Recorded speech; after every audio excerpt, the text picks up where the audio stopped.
Hey traders, welcome out. Options Report, Tyler Craig reporting in. Here's your tip for the week. We have a popular phrase that goes, sector rotation is the lifeblood of a bull market. What it suggests is that the indexes like the S&P or the NASDAQ or the Dow are able to stay aloft while you get money rotating between the sectors underneath the surface. And that allows profit taking to take place without drastically hurting the overall stock market. We saw a little bit of that this week. I noticed on Thursday and Friday, tech stocks took a little bit of a breather.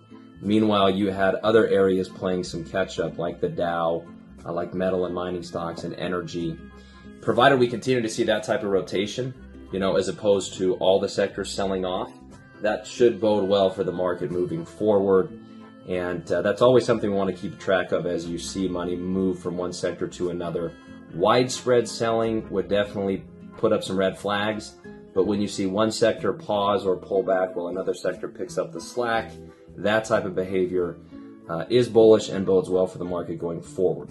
All right, so I see no reason why we need to bet against buyers here. The market's got a nice little bull retracement, so we will be, personally, I'm leaning bullish into next week. We'll see what happens. Anything's possible, but that's what the tape is telling me right now. All right, let's take a look at some picks.